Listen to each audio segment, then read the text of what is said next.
By the word Shastras, the Vedas without beginning or end are meant. In matters of religious duty, the Vedas are the only capable authority. The Puranas and other religious scriptures are all denoted by the word Smriti, and their authority goes so far as they follow the Vedas and do not contradict them.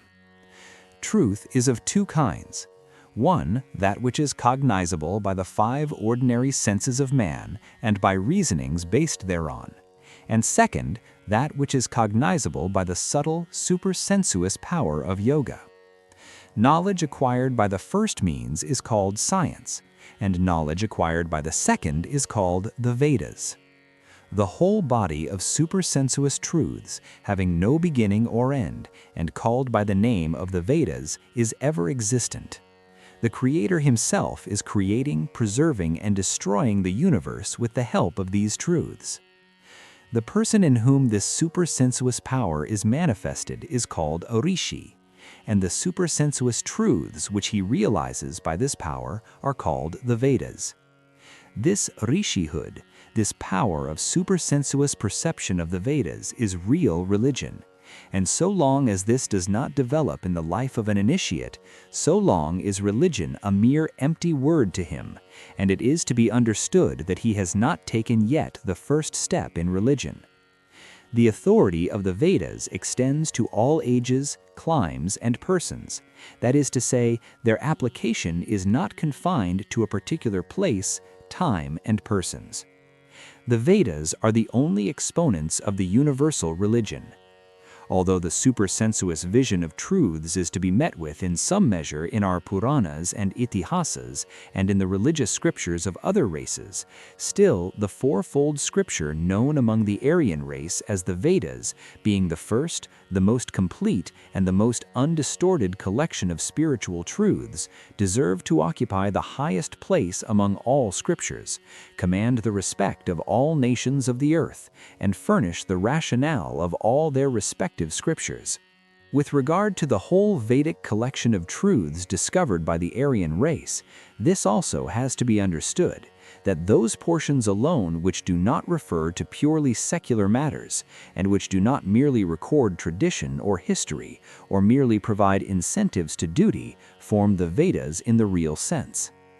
The Vedas are divided into two portions, the Jnāna-kanda, the knowledge portion, and the Karma-kanda, the ritual portion.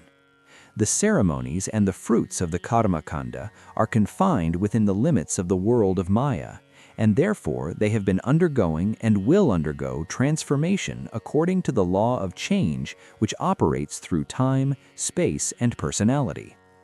Social laws and customs likewise, being based on this Karma-kanda, have been changing and will continue to change hereafter. Minor social usages also will be recognized and accepted when they are compatible with the spirit of the true scriptures and the conduct and example of holy sages. But blind allegiance only to usages such as are repugnant to the spirit of the Shastras and the conduct of holy sages has been one of the main causes of the downfall of the Aryan race. It is the Jnāna-kanda or the Vedanta only that has for all time commanded recognition for leading men across Maya and bestowing salvation on them through the practice of yoga, bhakti, jnana, or selfless work. And as its validity and authority remain unaffected by any limitations of time, place, or persons, it is the only exponent of the universal and eternal religion for all mankind. The Samhitas of Manu and other sages, following the lines laid down in the Karma-kanda, have mainly ordained rules of conduct conducive to social welfare, according to the exigencies of time, place, and persons. The Puranas, etc., have taken up the truths embedded in the Vedanta and have explained them in detail in the course of describing the exalted life and deeds of avatars and others. They have each emphasized, besides, some out of the infinite aspects of the Divine Lord to teach men about them. But when, by the process of time, fallen from the true ideals and rules of conduct, and devoid of the spirit of renunciation, addicted only to blind usages, and degraded in intellect, the descendants of the Aryans failed to appreciate even the spirit of these Puranas, etc., which taught men of ordinary intelligence the abstruse truths of the Vedanta in concrete form and diffuse language, and appeared antagonistic to one another on the surface because of each inculcating with special emphasis only particular aspects of the spiritual ideal.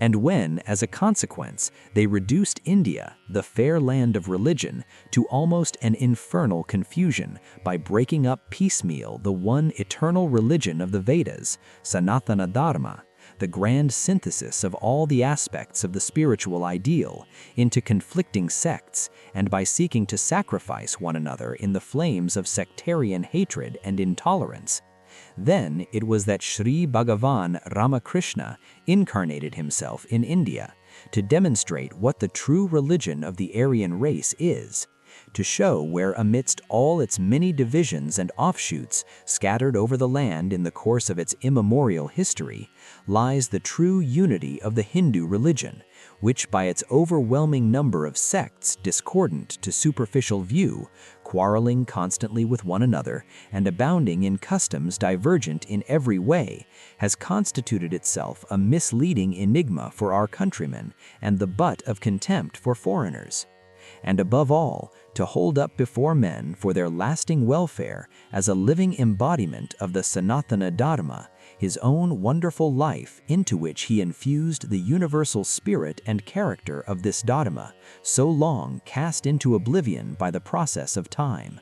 In order to show how the Vedic truths, eternally existent as the instrument with the Creator in his work of creation, preservation, and dissolution, reveal themselves spontaneously in the minds of the Rishis purified from all impressions of worldly attachment, and because such verification and confirmation of the scriptural truths will help the revival, reinstatement, and spread of religion, the Lord, though the very embodiment of the Vedas, in this his new incarnation has thoroughly discarded all external forms of learning. That the Lord incarnates again and again in human form for the protection of the Vedas, or the true religion, and of Brahmanhood, or the ministry of that religion, is a doctrine well established in the Puranas, etc. The waters of a river falling in a cataract acquire greater velocity. The rising wave after a hollow swells higher. So after every spell of decline, the Aryan society, recovering from all the evils by the merciful dispensation of Providence, has risen the more glorious and powerful. Such is the testimony of history. After rising from every fall, our revived society is expressing more and more its innate eternal perfection, and so also the omnipresent Lord in each successive incarnation is manifesting himself more and more. Again and again has our country fallen into a swoon, as it were, and again has India's Lord, by the manifestation of himself, revivified her. But greater than the present deep, dismal night, now almost over, no pall of darkness had ever before enveloped this holy land of ours, and compared with the depth of this fall, all previous falls appear like little hoof marks. Therefore, before the effulgence of this new awakening, the glory of all past revivals in her history will pale like stars before the rising sun, and compared with this mighty manifestation of renewed strength, all the many past epochs of such restoration will be as child's play. The various constituent ideals of the religion eternal, during its present state of decline, have been lying scattered here and there for want of competent men to realize them, some being preserved partially among small sects, and some completely lost. But strong in the strength of this new spiritual renaissance, men, after reorganizing these scattered and disconnected spiritual ideals, will be able to comprehend and practice them in their own lives, and also to recover from oblivion those that are lost. And as the sure pledge of this glorious future, the all-merciful Lord has manifested in the present age, as stated above, an incarnation which, in point of completeness in revelation, its synthetic harmonizing of all ideals, and its promoting of every sphere of spiritual culture, surpasses the manifestations of all past ages. So at the very dawn of this momentous epoch, the reconciliation of all aspects and ideals of religious thought and worship is being proclaimed. This boundless, all-embracing idea had been lying inherent, but so long concealed in the religion eternal and its scriptures, and now rediscovered, it is being declared to humanity in a trumpet voice. This epochal new dispensation is the harbinger of great good to the whole world, especially to India, and the inspirer of this dispensation, Sri Bhagavan Ramakrishna, is the reformed and remodeled manifestation of all the past great epoch makers in religion. O man, have faith in this and lay to heart. The dead never return. The past night does not reappear. A spent-up tidal wave does not rise anew, neither does man inhabit the same body over again. So from the worship of the dead past, O man, we invite you to the worship of the living present. From the regretful brooding over bygones, we invite you to the activities of the present. From the waste of energy in retracing lost and demolished pathways, we call you back to broad, new-laid highways lying very near. He that is wise, let him understand. Of that power which at the very first impulse has roused distant echoes from all the four quarters of the globe, conceive in your mind the manifestation in its fullness, and discarding all idle misgivings, weaknesses, and jealousies characteristic of enslaved peoples, come and help in the turning of this mighty wheel of new dispensation.